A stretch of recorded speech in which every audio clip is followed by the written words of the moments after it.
All right. Good evening again, everyone. So, last year, August, Dr. Carissa Etienne, director of the Pan American Health Organization, expressed concerns that many Caribbean countries are hesitant to take the vaccine. We know that this has not changed, given that Jamaica has 24.62%, which is approximately 25% of its population fully vaccinated. Why do you think there is such a great hesitancy from people to get vaccinated? I'll start and Devon will add. All right. Thanks for having me, everyone.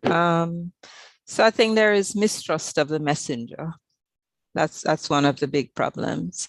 The people we have telling you come out and take the vaccines are physicians sometimes, but a lot of government people. And so the population is not really comfortable. They're not speaking their language. They're not, coming down to their level. You always have to, if you're going to intervene in a population, you have to have people who have something in common with them, speak to them, understand their issues, be able to explain things to them in a way that is easy to understand. And so I think that that's one of the concerns. Social media has really taken off. It's very helpful. We're very happy to have it, communicate with each other, share information with each other. But in the same breath, we're sharing misinformation and disinformation. And so some people don't get the facts right.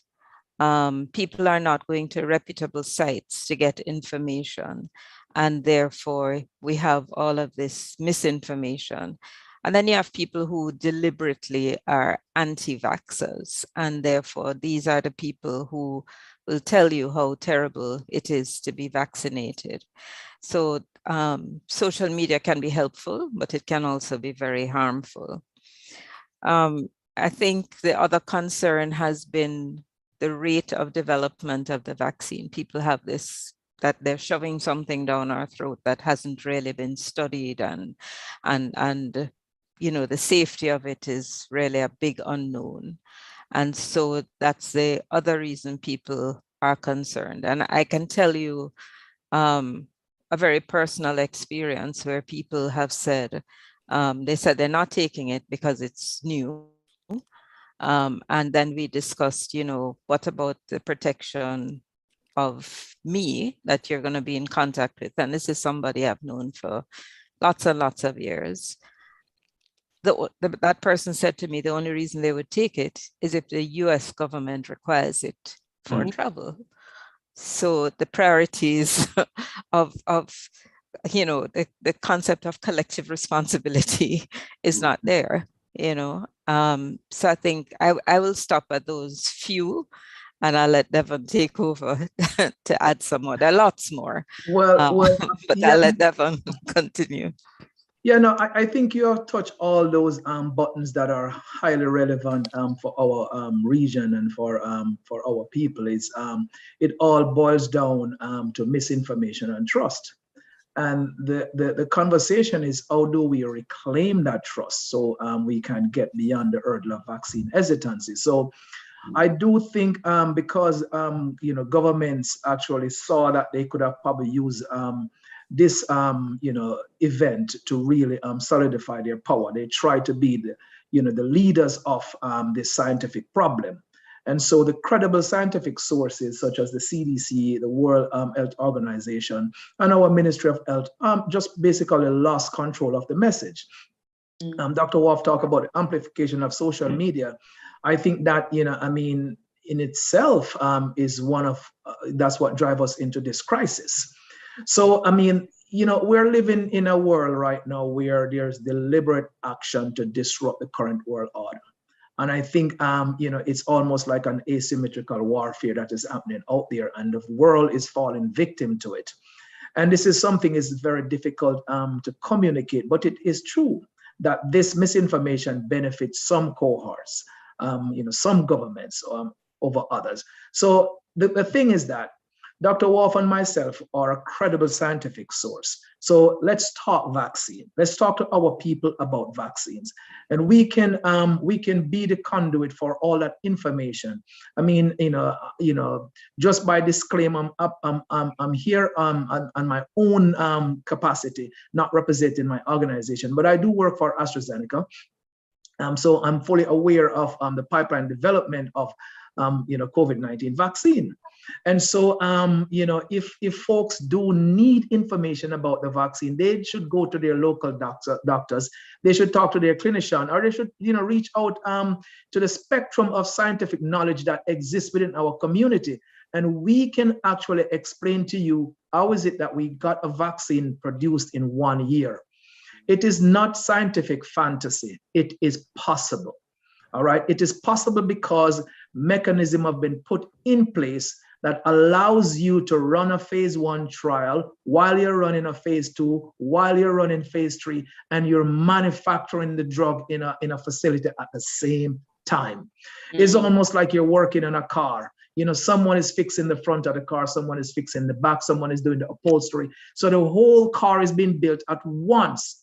And so you don't have a mechanic that's working on the engine. When he finishes, he works on the inside, he sprays the car. It's all done in one shot. So all these stops were pulled out in order to accelerate the production. And the clinical trial, you weren't short of folks to actually participate in the clinical trial. So everything was moved out of the way for this to be done. The novelty of the platforms, those platforms have been tested for a very long time.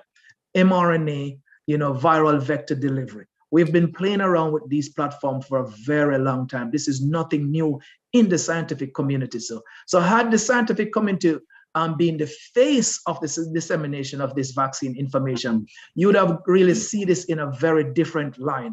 Would have given you the scientific rationale, show you how we did what we did. And I think, how palatable it would have been for the population would have been much, much easier. But when you put a politician in charge of a scientific crisis, this is what you get.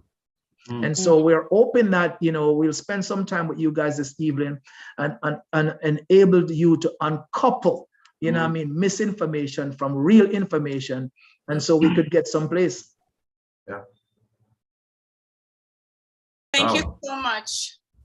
Thank you so much for that, Dr. Taylor. We're now going to move on to Trevor Cole. Yeah, thank you, Dr. Walker, and good evening to all our panelists and viewers. We thank you so much for joining us. Education has taken a big hit as a result of the pandemic. And as you have heard, I am a practitioner in the education system here in Jamaica. Nationally, we have been advocating, and families, the wide cross-section of the country has been advocating for the resumption of face-to-face learning, as many students continue to be impacted by a lack of meaningful instructional activity. While the uptake of the vaccine, the COVID-19 vaccine in particular, is not a requirement at the primary level for face-to-face learning, the Ministry of Health has put in a mechanism for high schools to have a minimum of 65% of the student population being vaccinated. My question to both of you is, do you believe that additional measures such as physical spacing within the school system, mandatory mask wearing, temperature checks, daily or weekly rotation of students, classroom ventilations, we have been able to implement all of these to curtail the spread of the virus within the school system? Do you think all of these measures are sufficient? And what more would you recommend given your experience as clinical individuals? I'll start with you, Dr. Worf, and then I'll move to Dr. Taylor. Sure. I think it's very important to have children back in classrooms. Children, not only for the academics, but also for development of social skills, participating in extracurricular activities. All of those are very important for the growth of our students. And I think we need to recognize that and accept that. How do we achieve this goal? I think it's very important to have infrastructure development. So you need to have that spacing in the classrooms. You need to have the mask wearing. It's a layered approach to in order to achieve both safety and efficacy. So you want to get our students learning, but you want to also have this done in a safe environment. We have to confirm to our parents. I think some of the parents are glad to send them back out regardless. Yes, they are. Because it is very stressful to have the children, Devon, hand this up, have the children at home and having to monitor them while you go to work. And you know, it has become very complex for parents. But for those who really are concerned, you want to be able to build that confidence that measures are being used, which will keep their children safe. We absolutely have to get our children vaccinated. We have to get parents to understand the value of vaccination. And if that means hosting seminars with them, if it means reaching out to a particular parent who may have a difficulty and who would want some clarity on the issue, I think that is something that also needs to be done. The other thing that you find a lot in the population is that people, we've been saying to them, you know, if you have flu-like symptoms, don't come. Stay home. They are still coming. Yes. They are still coming. They have the 3-day bad flu. You know, you have all of these things that people are attributing their symptoms to. They have allergies or they ate something and that's what makes them stuffy or whatever. We have to get that education. And we're seeing it in adults as well. It's not children, we're seeing it in the adults. So I think all of these things will make this in-person learning safe. And in-person learning is absolutely essential if we're going to move forward as a country, as an educated country. I agree with you so much, Dr. Wharf. I share the story that when the pandemic started, my daughter was in grade 5. She's now in grade 7.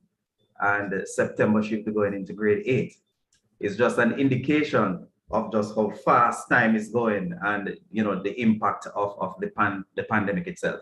Dr. Taylor, you want to weigh in terms of the additional measures?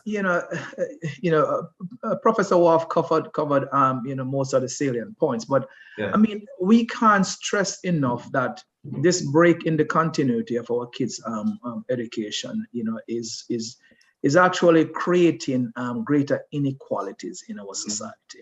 All right, and we're going to feel that in many years to come. And that is what worries me. This is serious stuff. We do see, high levels of crime in our society, and a lot of it has to do with how our society socialize. And early childhood education that we are actually embracing now as being a requirement to actually promote those social skills very early is very critical, and kids are losing that.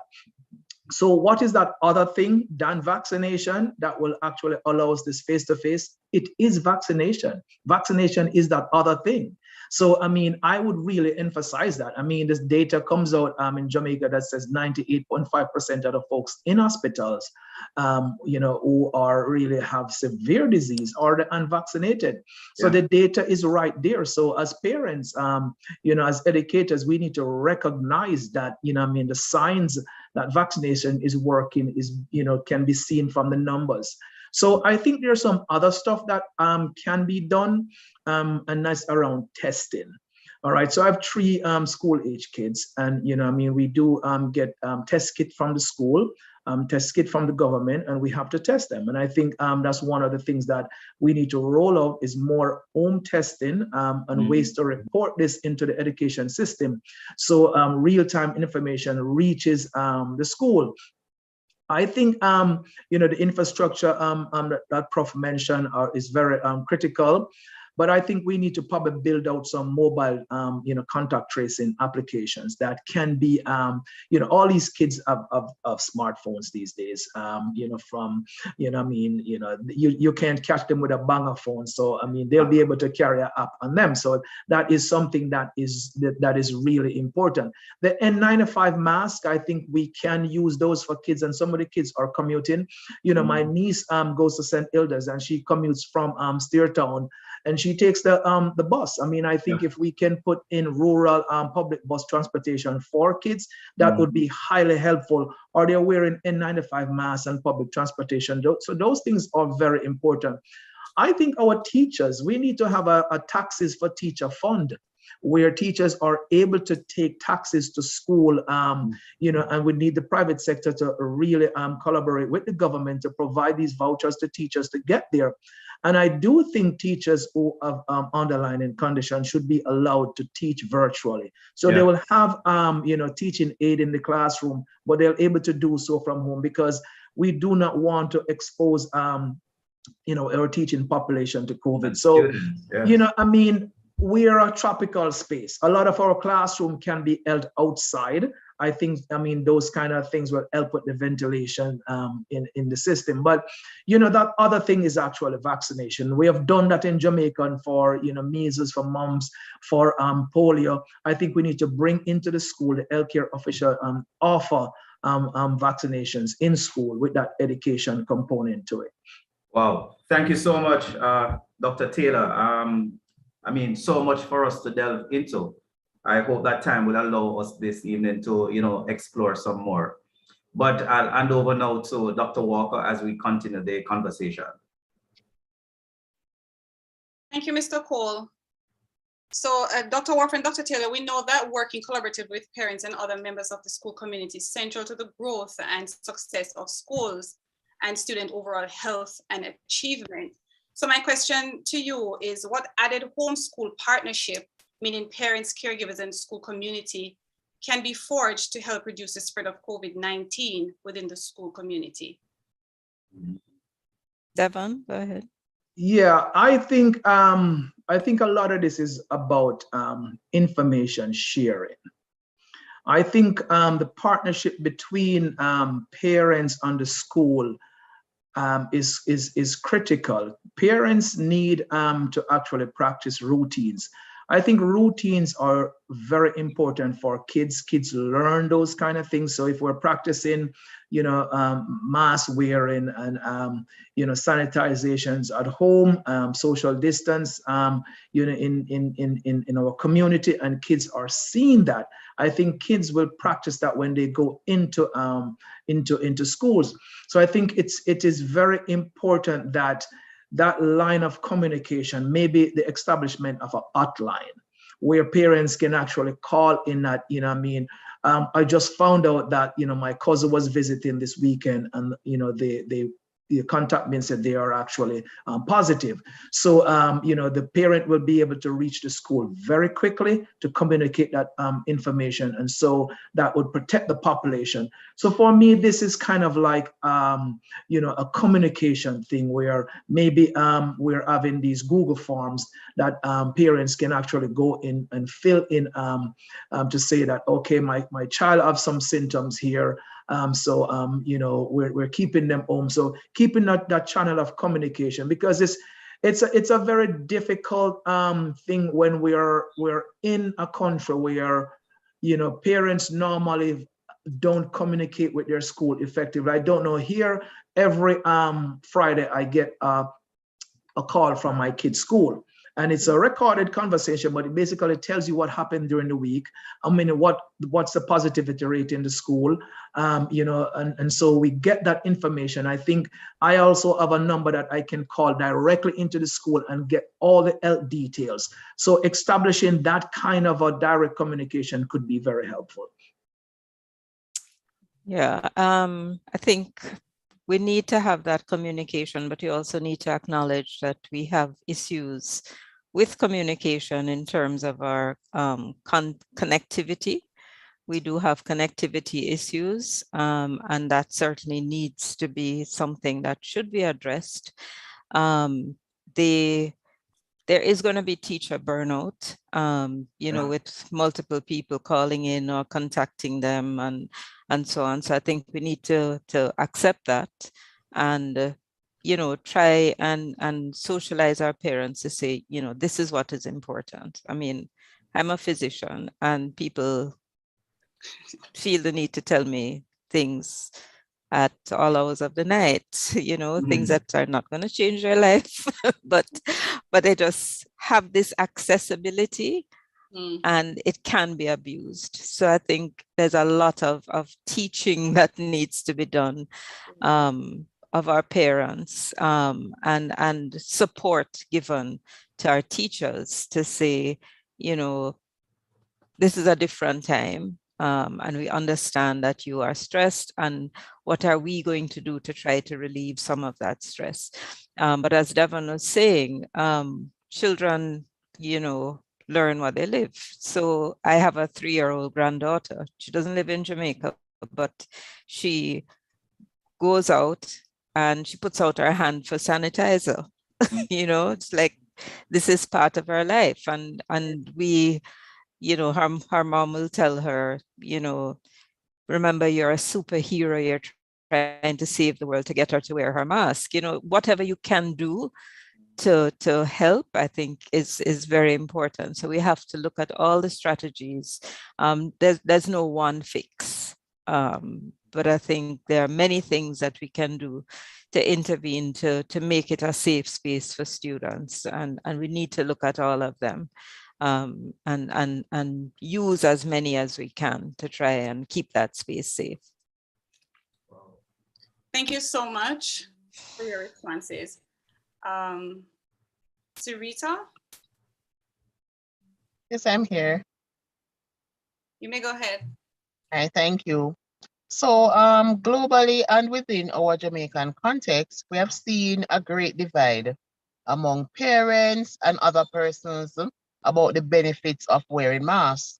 In fact, some people are under the assumption that once they are vaccinated, then they don't need to wear their masks.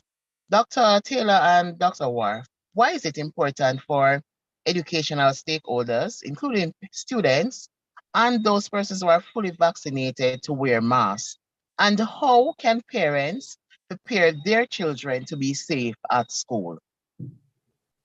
So vaccination is not a silver bullet. It's not going to stop you from getting an infection.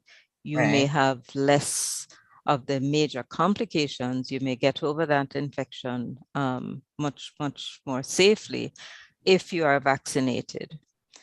Once you are infected, you can infect other people. So the purpose of the mask is to prevent the droplets that would be airborne when you speak, when you interact with other persons, and it also protects you. And we have to remember that there are asymptomatic infections. So there are people who are infected who have no symptoms, but these people can transmit the infection to others. And therefore it is essential that mask wearing, particularly in an enclosed space, is part of the layered protection for our persons, vaccinated or not. They should be wearing their masks. Yeah, I mean, I think that masks are very important, and the study out there shows that about 50% of the spreading happen in case where people are not wearing masks. So masks control half of the transmission of the virus. So it's a very, very effective tool. I mean, the data, you will see the data actually spread over into the flu season. Last year, mask wearing actually destroyed the flu season. Very few people developed flu. So it's a very effective public tool to use out there. And so, Prof talks about the asymptomatic individuals who do not know that they're walking around with this bug, or the pre-symptomatic folks who, who got infected and don't really know it. And that is the danger. They take that home, they give it to their vulnerable teacher, they give it to their vulnerable parent and grandparents. And then, we have a crisis on our hands. So the mask will actually help, restrict those respiratory droplets that contain the virus. And so it is a very important tool.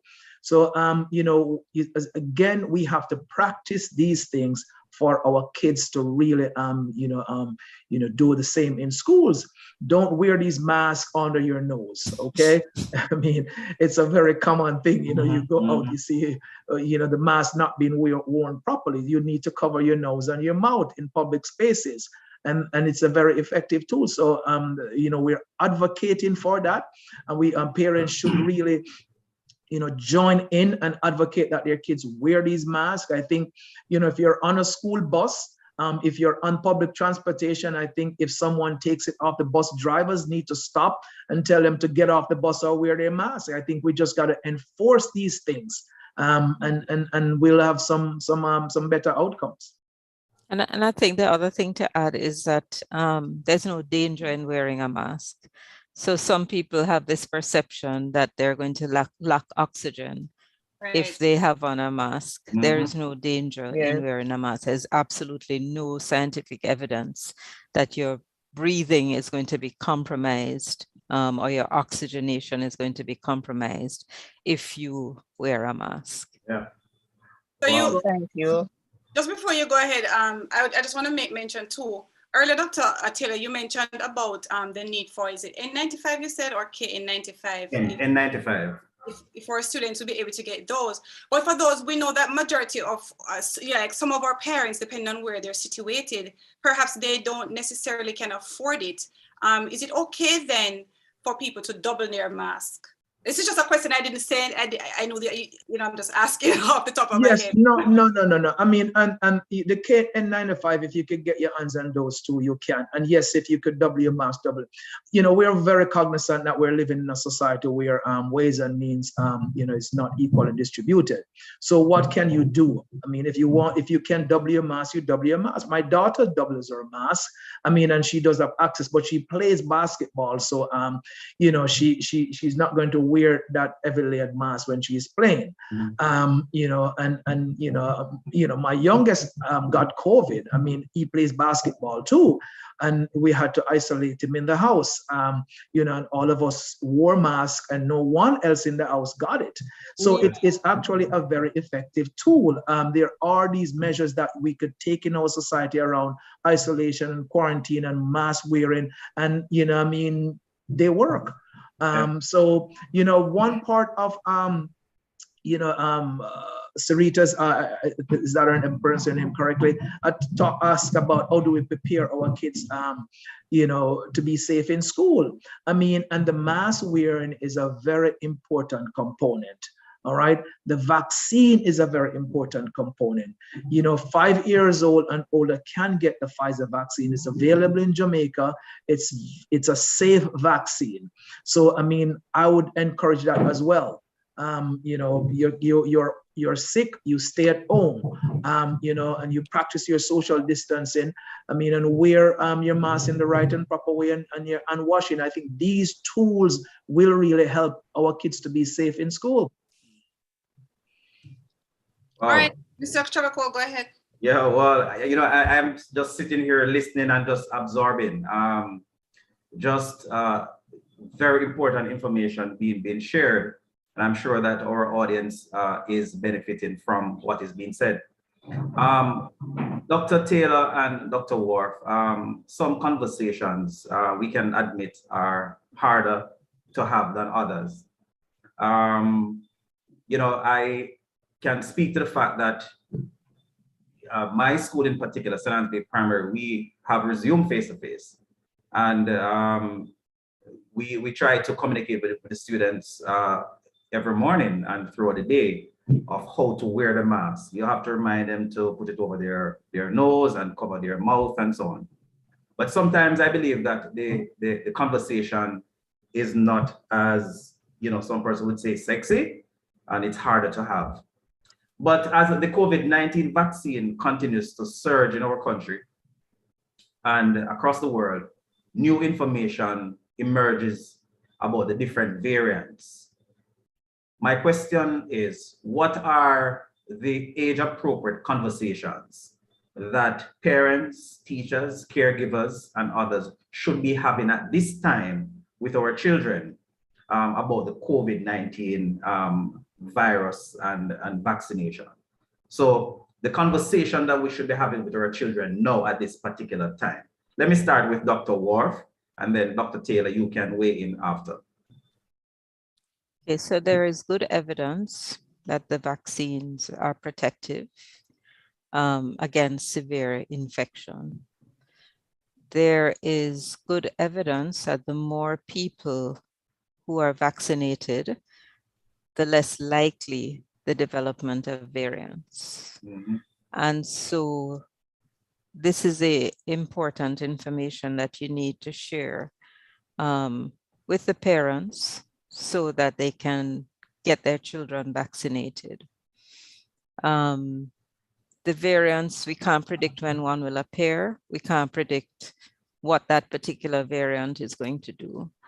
But at the moment, we have Omicron, much more easily transmissible. And some people have this idea that it will make you less sick. There are people who are dying from Omicron. And so it is important. You do not know how it's going to affect you. And therefore, you need to get that thought out of their minds that, it's just like a cold. So I can get it. So you need to let them know that these protections must be in place to prevent them from getting the infection. Some people make this decision that let me get the infection and therefore I will be protected from future infection. You do not know what will happen to you when you get that infection. So that's not a way to try to make yourself safe. The way to make yourself safe is to get vaccinated. And vaccines are available. And 12 years and older in Jamaica at the moment, we don't have for the younger children yet. But everybody over the age of 12 should be vaccinated. Well, thank you, Dr. Wharf. Dr. Taylor? Yes. I mean, yeah. I mean, the story around variant, this virus has proven, I mean, Omicron is what, like the 15th letter of the Greek alphabet, right? So we have been through like what, 15 variants? I mean, is it going to stop there? I don't think so. So we have to be prepared to live in a COVID future. All right. And to do so, I mean, we have to be knowledgeable, but we can actually beat this thing. And Prof mentioned vaccination. I mean, you can be infected if you're vaccinated, but you will not progress to severity. All right. You won't end up on a ventilator in the hospital. All right. And you'll be protecting your loved ones. So to beat variants, it's vaccination. Because vaccination really allows you to clear the virus faster. And so mutations become less. All right. So we need to do that. I mean, I think these conversations that we have with our kids there should be very open conversation. Now, when we're talking about pre-K kids who really, are not going to process sophisticated language. So I think we need to play games with them about germs, you know what I mean? So developing games that really let them understand the concept of what a germ is. I mean, I think storytelling in our society has always been a powerful tool to use. And we should use those. We may need a Nancy and Brother Tukuman story around COVID. And so I'm sure some of our educators can develop these stories. I think once you're in grade 1 through grade 4, I think you can start really break down some of these, signs. We can start using objectifying things, and so we empower these kids to start understand. And from grade probably 4 and above, I mean, that age is a very curious age. Your kids ask you a lot of questions, and some of our parents may not have the answers to these. But you have the scientific community there. You have access to your guidance counselor, who I think we need to bring up to speed as to some of the nuances about the virus and about mutants. And these guys need to have now a more participatory role in educating our kids. I mean, the school needs to have many drawings and posters. You know, I mean, I actually think that the whole school challenge quiz this year should have been just on COVID-19. Oh, wow. Every facet of COVID-19 should be covered on a school challenge quiz. And I think from grade 9 and above, this is an empowerment zone for kids. This is a very smart group of kids who should be very perfectly self-aware, and they should be able to know all sophisticated conversation. And so maybe we have poster competition that we sponsor into the school, arts competition, for them to draw what they think this pandemic look like, so we could get the information out there in the visual art. You know what I mean? You know, we have music in our culture. It's a big thing. Have our kids make music about this. So we need to use all what is, natural and normal in our society to really have the conversation. So use the visual arts, use the musical arts, and get this communication out there about how powerful vaccine is in blocking, this virus and preventing the severity of it. And in so doing, it reduces the incidence of variants in our society, and so we could get ahead of this curve and live with a future where COVID is going to be part of it. Wow, thank you so much, Dr. Taylor. Just a little spin. Here in Jamaica, we have just around 25% of the population being vaccinated. So the conversation should not only be limited to our children, but important.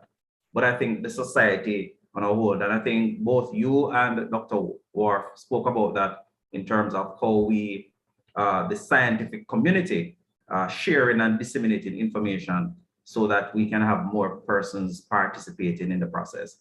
25% is not, very high. I think we need roughly around 70% for herd immunity, so we can help to meet this.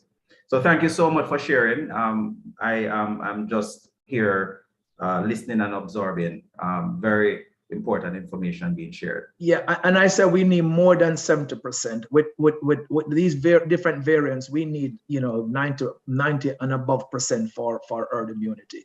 I mean, and that is something I think that can be done in our society. There's a lot of folks in our society who have contracted COVID.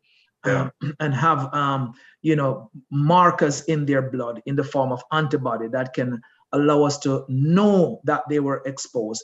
And I think we can have a national program in which we truly quantify what subset of our population have been exposed. And that's something that the ministry, I think, can take into consideration. And I think, I'm sure the University of the West Indies would be happy to pilot on a study like that, where we're actually, taking samples from our school-age kids, in an effort to understand the spread of COVID across the island. And Jamaica being a society, because I'm going to put a plug inside here, both Professor Wharf, who is the lead investigator on a convalescent plasma program that is running at the University of the West Indies, where we will take plasma containing, just therapeutic antibodies, neutralizing antibodies, and we'll transfer those into a patient who is suffering from the severity of COVID-19, and that help them to really beat the disease. We are not a society that love to give blood. We're not a society that love to receive blood products. And I think this is an educational thing. And COVID is the biggest science problem on the planet that offers us a way to introduce, just science, engineering, technology, and math, just introducing STEM to our education system. And we should not lose this opportunity, because we are a society of a lot of service industry in our society. But if we want to shift to something more sustainable, science, technology, can be the bedrock of our society. Our neighbors, Cuba, have made their own vaccine and vaccinated over 90% of their society with less resources than Jamaica have, and access to the international community. So as educators, we have to use the opportunity to introduce the power of science to our population. And you guys, I applaud you for what you do under these circumstances, must seize on this opportunity as well. I agree with you. The conversation continues, staying safe at school during the pandemic. And we will continue with Dr. Walker. Thank you so much, Dr. Worf and Dr. Taylor. We're having such a great conversation for those of you who are just tuning in live on YouTube and Facebook. In the interest of time, we have 13 minutes. We're trying to keep it at an hour. I'm quite aware that our panelists are quite busy, and I'm so grateful that you've both been infusing your own experiences and your work in the conversation as well. So we're gonna just and Dr. Walker, 1 second. We do have questions from the panelists. There were two people who had their hands up. So if we could wrap up this portion, so we provide an opportunity for them to ask their questions. Absolutely. So we're just going to ask 2 more questions, and then hopefully we'll be able to get that done in 5 minutes. No rush, but just bear with us. All right. So the latest United Nations Children Funds, UNICEF, Jamaica reported that approximately 11% of COVID-19 cases are children. And we know that the possibilities that this number is essentially increasing because that study was done a while now. So what advice do you have for early childhood educators about regulating young children's play during face-to-face classes? That's a very difficult question. And it's difficult because, socialization is such a very important part of their development. All right. So I think we have to be creative. All right. I think the routine that we spoke about earlier regarding, what we do at home, so they practice that in school, is very important. But I think one of the things that we may be able to do is create different, bubbles in our school program where some of these kids are actually just playing with a set number of kids. So if there's a breakout that is controlled within a particular module.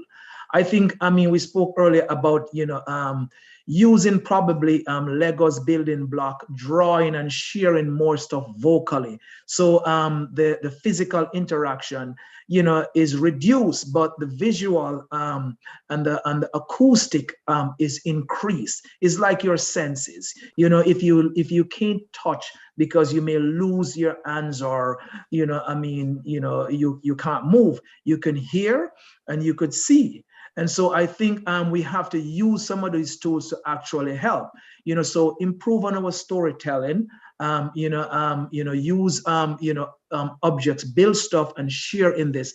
And I think, that's some of the ways I think we could really help with early childhood education to continue to face, because this is a very productive area of their life where they're going to gain interest into many things. And so we need to keep that going. So we just got to be very creative. Yeah, especially given that learning loss. Go ahead, Dr. Warren. Yes, I think, this is an important period of brain development. Yes. And so it's important to have a positive impact during that period. So the only thing I'd add to what Devon is saying is to take them outdoors, put them in an open space. They can learn in that open space. There are lots of opportunities to learn in that open space. And so I think we can keep our children safe. Our young children, they like hugging, they like touching. You're not going to get away from it. But, to have a positive impact, I think there are things that we can do, like taking them outside where there's more space and open air and less risk of transmission. Going back to the earlier days when we were taught outside. Yeah, under the tree. Our grandparents were taught under the tree. So we're gonna turn to Miss Henry, Sarita Henry. All right, yes, thank you. So some high school and the primary schools have already met the requirements stipulated by the Ministry of Health and Wellness for the phased resumption of face-to-face instruction, right, in keeping with the Disaster Risk Management Act. And some of them are in the process of meeting those requirements as well. Now, all or some have employed a rotational model to keep students and staff safe. Dr. Taylor and Dr. Wharf, do you believe the rotational model and the phased reopening are sufficient, given that Jamaica is currently experiencing the fourth wave and an increase in the COVID-19 positivity rate?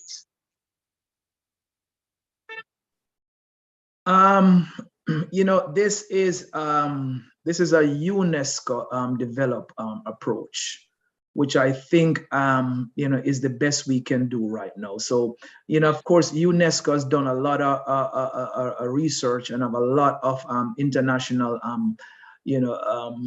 expert in this area of phase reopening and rotational approaches, and so I think the ministry doing so is in alignment with what is done across the Caribbean and Latin America. We have tropical climate, and so it's a good formula. The thing that I would add in there, which I don't see, is actual adequate testing. So I would add in that model more point of care testing, where a component of the classes are tested on a daily basis, and I know in terms of just liquidity in our system to provide some of these tests at home, so parents can test. My kids have to be tested every week with a home kit, and we upload the information. If that can be built into this rotational model, it would be very important, because you could identify an infection very early, and so you could be on top of it. And that was what happened in my house. I was able to actually identify my kid over the weekend and prevent the kid from going to school and save his entire class. So I'd add more testing. More testing is a way to pick it up early, and I think it goes a long way. Awesome. Thank you so much. I would certainly support additional testing, or the ability to do testing. Similarly, I was able to do that in my household, to be able to test when somebody had symptoms and confirm that that person was positive, and therefore was able to isolate at home. This was an adult, of course, because I'm not a young girl. So I don't have young children. But certainly I think for the children, it's very, very important that we identify. Children always have runny noses, and they share.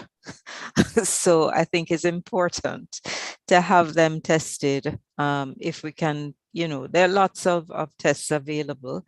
And I think it's something that we need to invest in.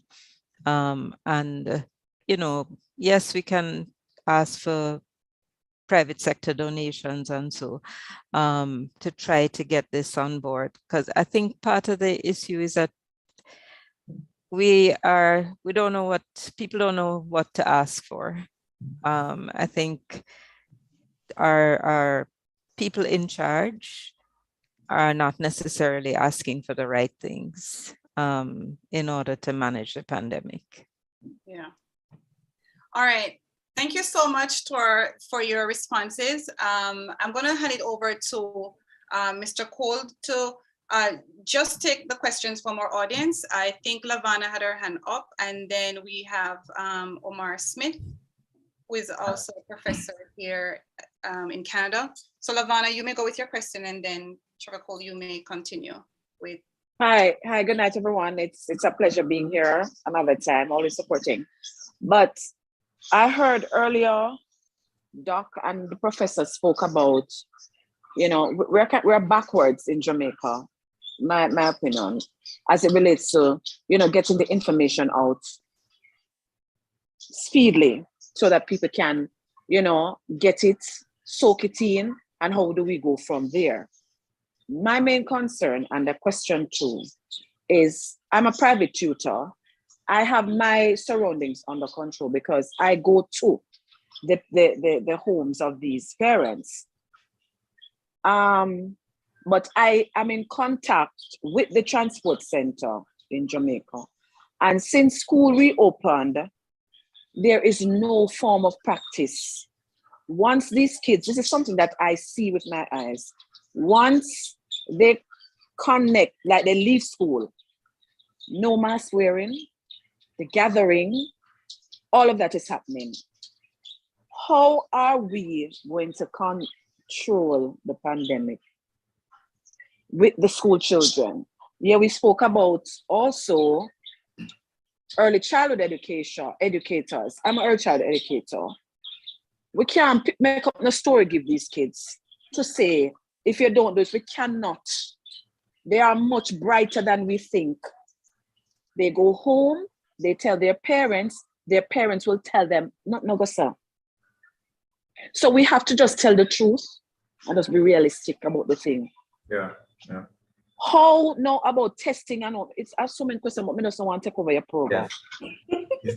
It costs a good amount of money to do COVID tests in Jamaica. It is not free. Home kits. These parents will, that was my son, sorry. These parents cannot afford these home kits. They can't even afford to pay the $7,000 for your COVID tests. And even when they go to the clinic, by the time they get results, them get better from the COVID than they even have it. How do we get into the homes, educate these parents who are non-vaxxers, given all the problem because of social media? If we could have get, there's so many things. If we could have get some of them popular artists here, Vybz Kartel and them one day, we sing one song, let me tell you, then we listen. That is where our target should be. Right. So that's what I said at the start. At the start, we need to have the right people communicating, taking the information and you know, so that people understand it. And I don't think, I mean, Devon can speak for himself, but I don't think Devon was saying to make up a story. I think he was talking about a means of communicating. I understand, but I'm just saying we just have to be truthful about it. However, as I'm saying, how do we control the school kids? Because it is totally different. Let me tell you, I have to just run, you know, when they're in the transport center, yes. Yeah. Mm-hmm. And there are no COVID marshals. Yeah. Even at the football match, we have COVID marshals. We have no COVID marshals. We have nobody from the Ministry of Health and Wellness. We have nobody from the Ministry of Education overseeing these children in the bus park. So Lavana, this is a mess.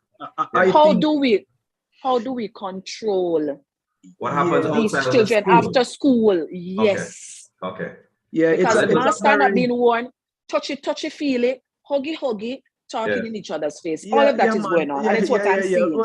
I understand what you're saying. I mean, and because we're an unruly society. But the question is that how did we get there? I mean, it's a larger question about our Jamaican society. And this actually, you know, translates into many other things within our society. And I think, you know, this is why early childhood education is a very important thing. All right, because when you start there and that is built into our society, the way how we socialize will change.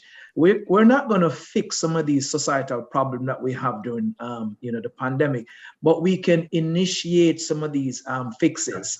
All right, is what the routine that you learn at home is what you practice outside.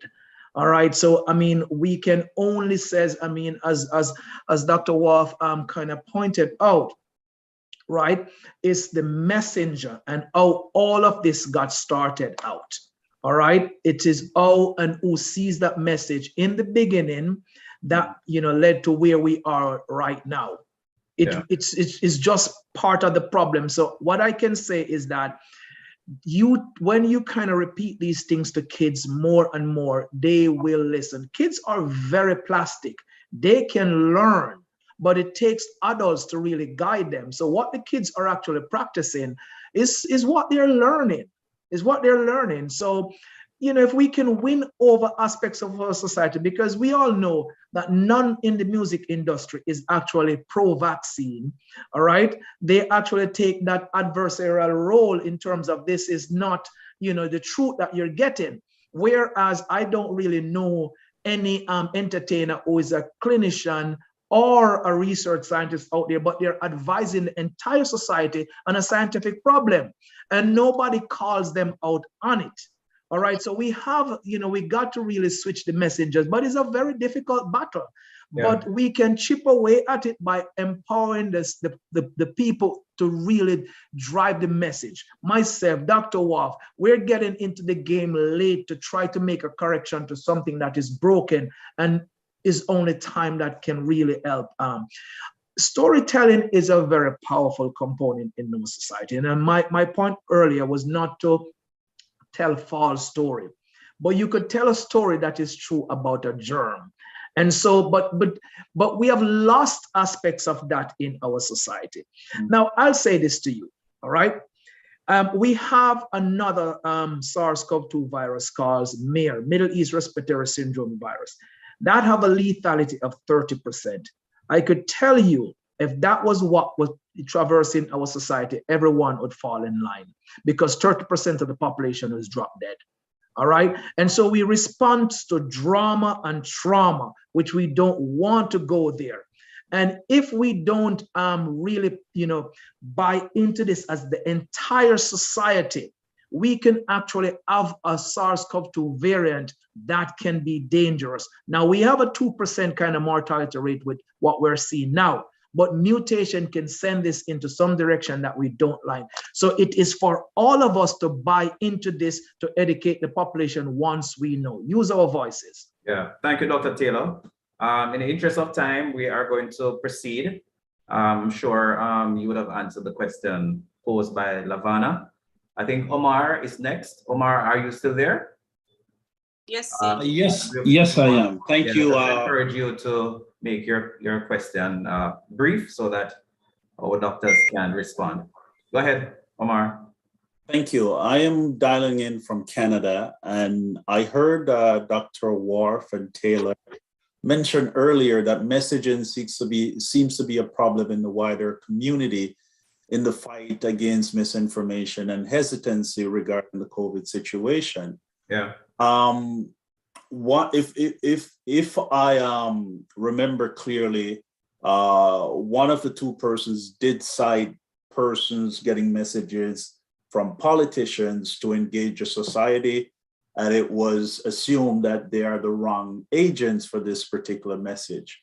But I want to push back a little bit on that and say much of the obfuscation is from professionals within the scientific community in terms of misinformation. They're doctors, your nurses, your other healthcare professionals that Jamaicans source this information from outside of the jurisdiction. And Jamaicans have a tendency to believe people in foreign more so than believe their local professionals.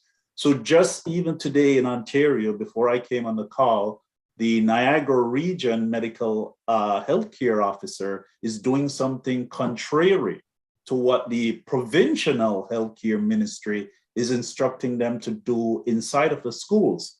So my question to you is, how do you deal with this type of scenario, considering I should trust you because you're the scientist, but there's also a lot of contrary information within the community. And I think that makes it a lot more difficult for people, especially those who are uneducated, to filter all this information. Thank you for taking my question. Thank you, Omar. Who do you want to answer? The doctors, I'm sorry.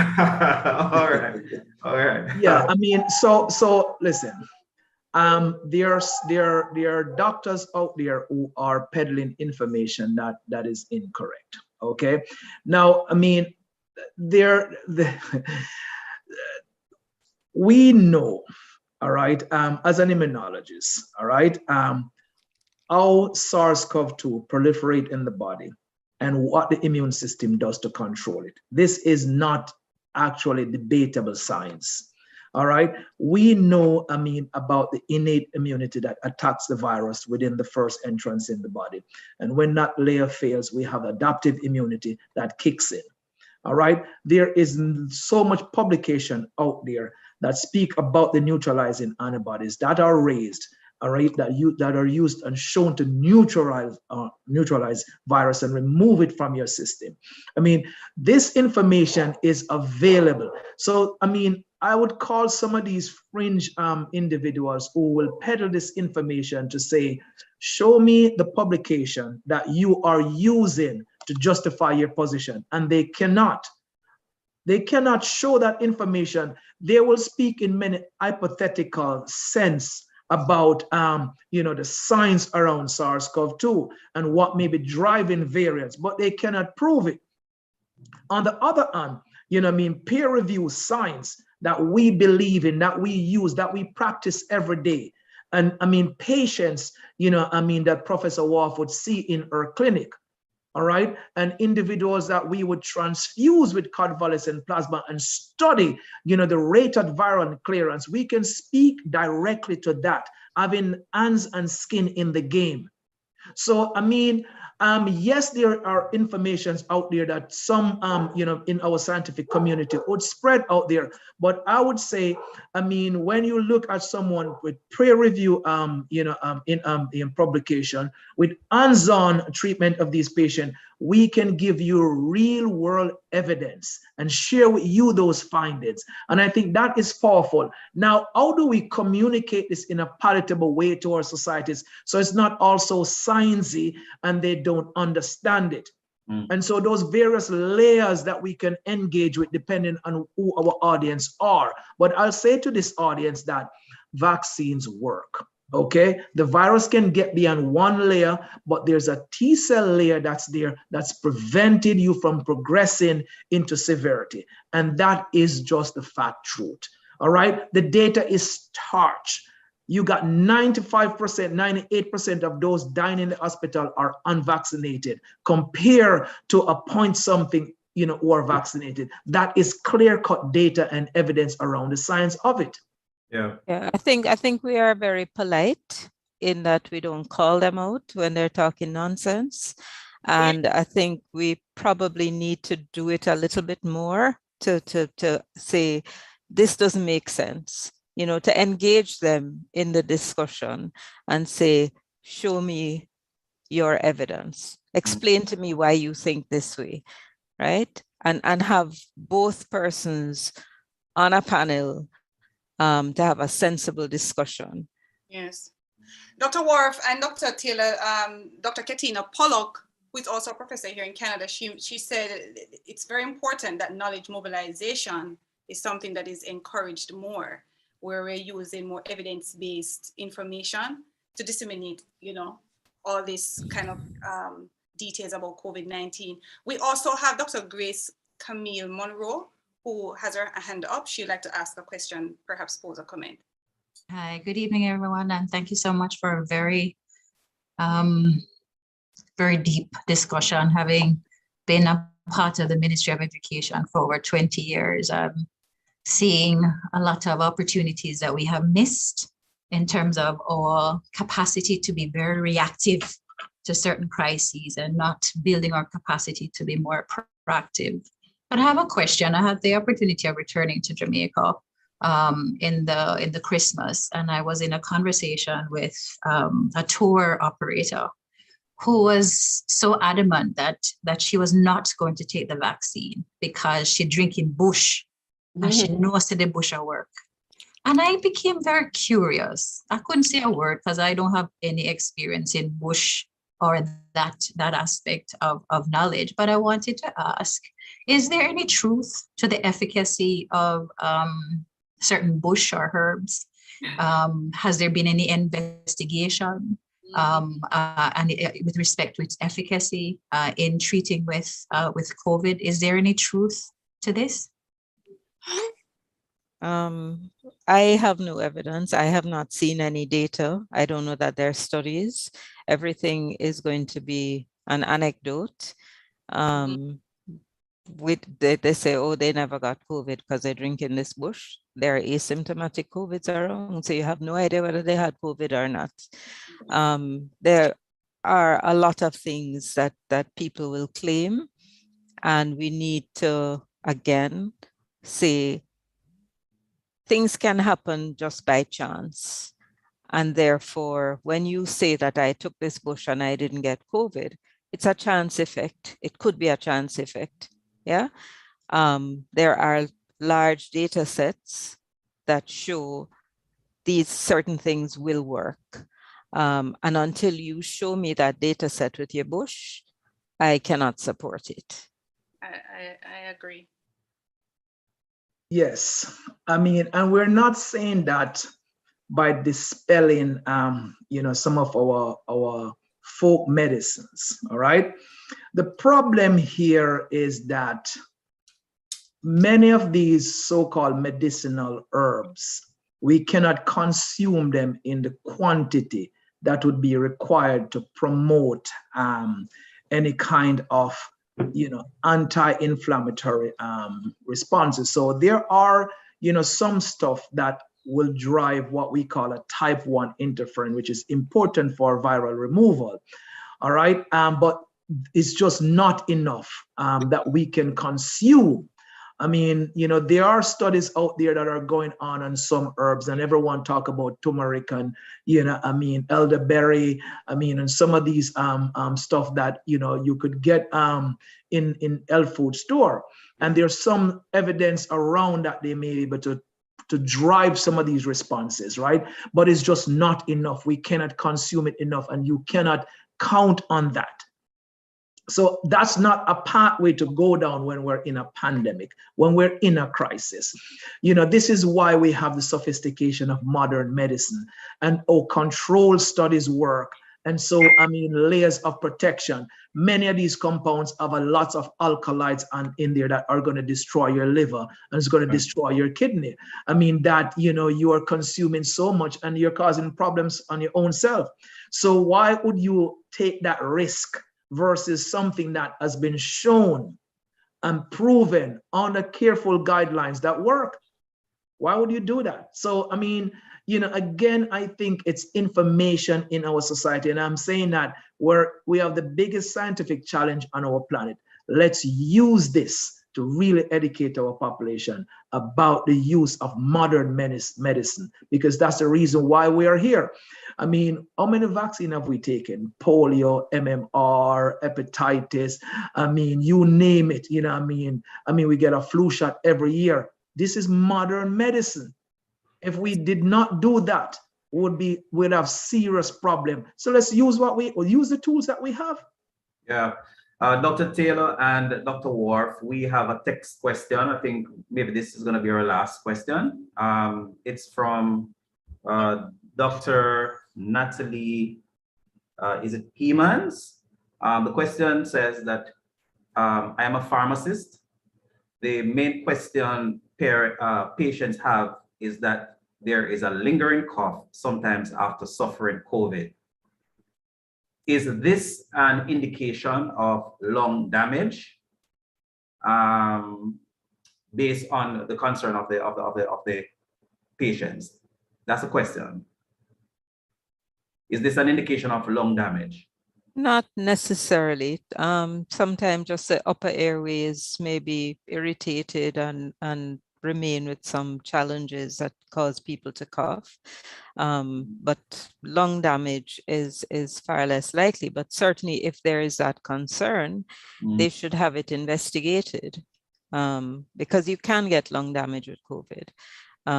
But if there is a concern about it, I don't think it is in our place without clinical assessment to say, oh, it's nothing, just ignore it. Okay. That person should, go to a healthcare specialist to be evaluated. Okay. There's a second part to her question. She says also that the current vaccine, how effective is it against the Omicron variant? And are there any newer vaccine developments in the pipeline for COVID? Go, Devon.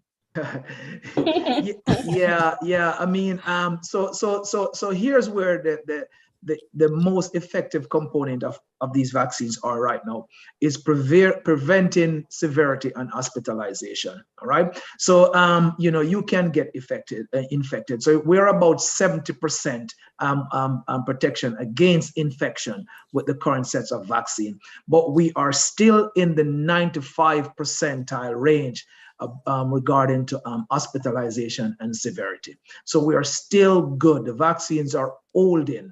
All right. Now, and especially if you get boosted. Now, I think, one of the reasons maybe why we never got my son's, bug, and despite I would wrestle with this kid like every night, I'm on the floor with him. All right. Is because I was boosted.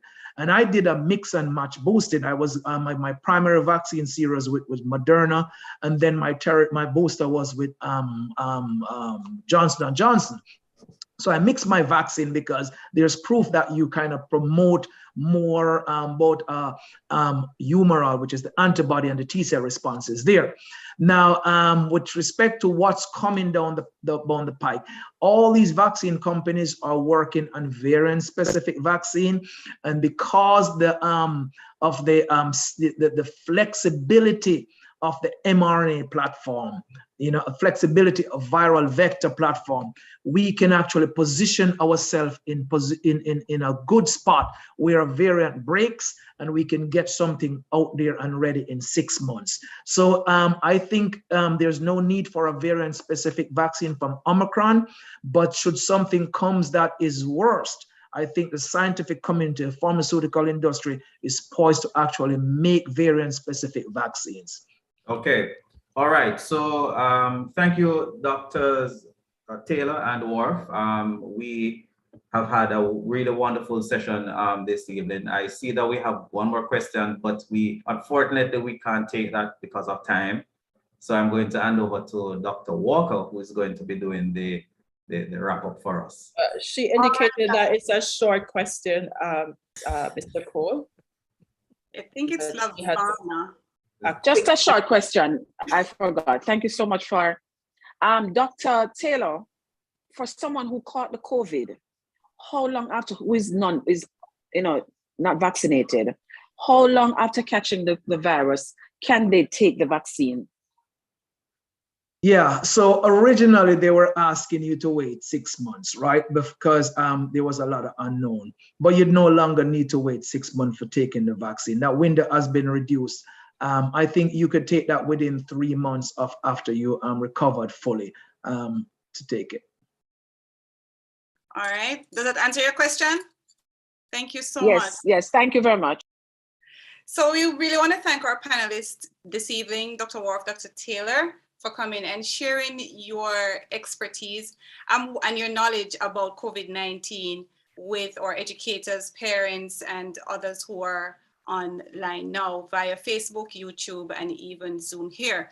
I must say that I got a private message from my supervisor here in Canada who indicated that she really enjoyed the session and she hoped that at some point you'll come on again. We don't know. That will be up to you.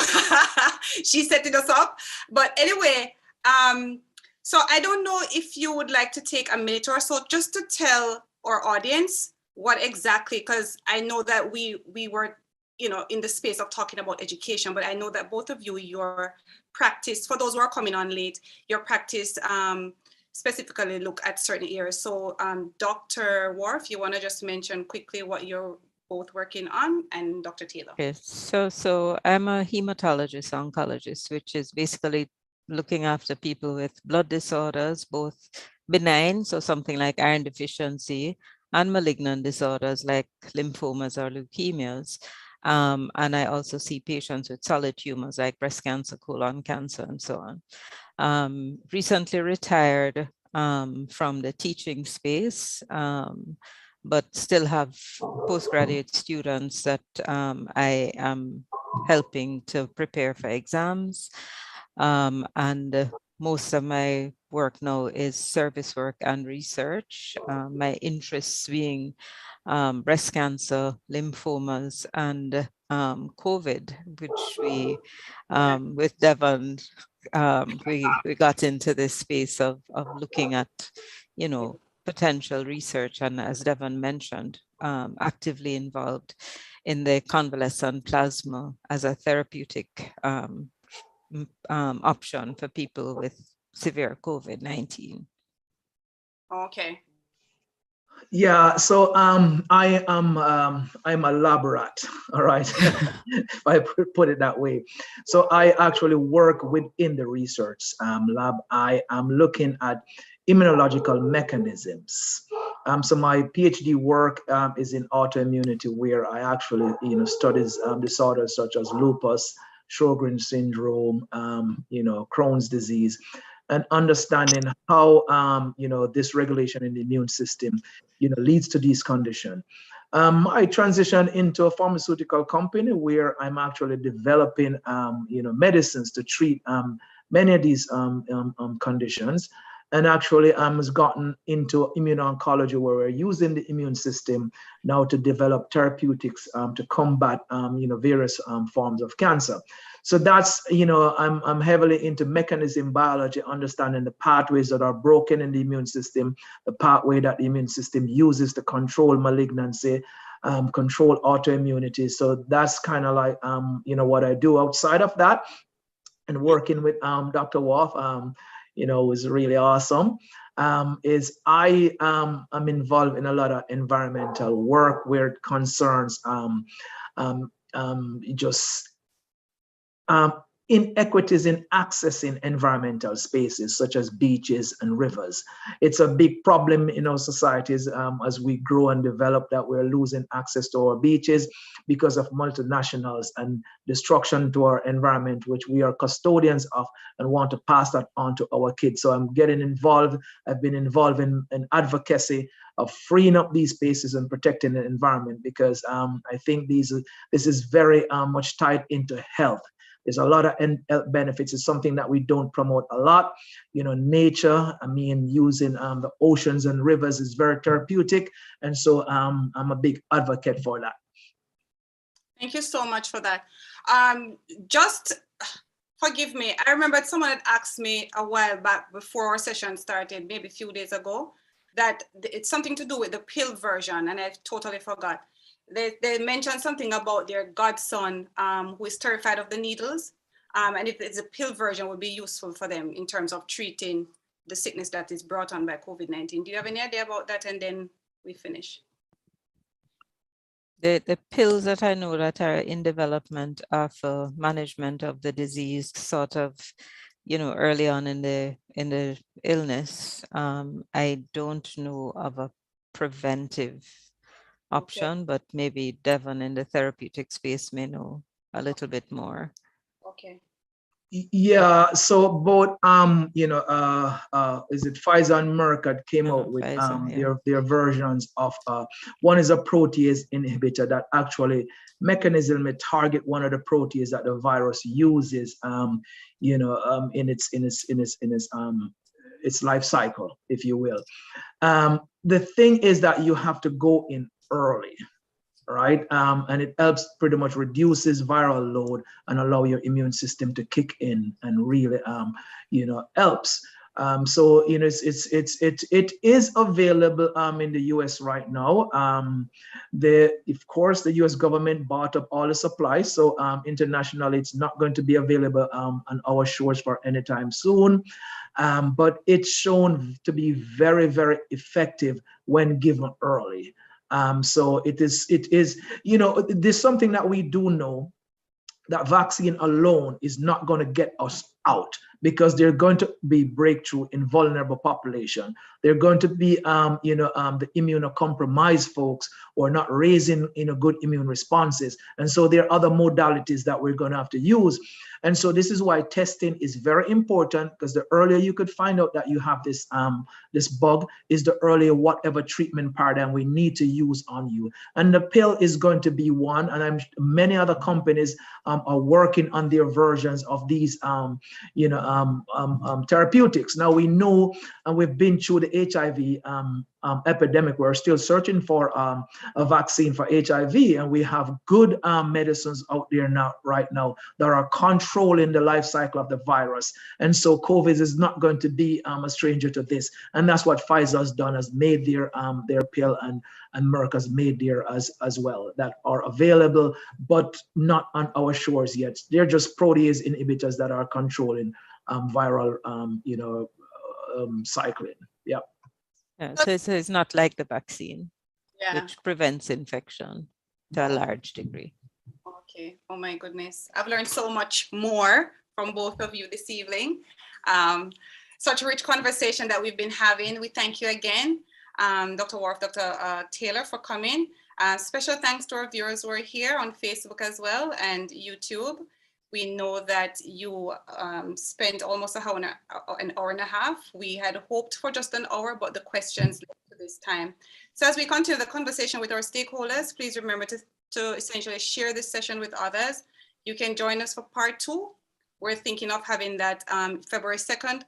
We would like to have our psychologists on, where we'll still be looking at staying safe at school, but more within that mental health component, because we recognize that there is a fear about catching COVID. And as we mentioned earlier, there are so many people who, including students, who don't want to get vaccinated. So remember that you can find us on different social media platforms, including Facebook, Twitter, TikTok, etc. And please remember to subscribe and like our YouTube channel. Thank you again. We're going to be closing out with the music. We asked our panelists to just stay back for 5 minutes. Have a great evening, everyone. Thank you. Thanks, guys.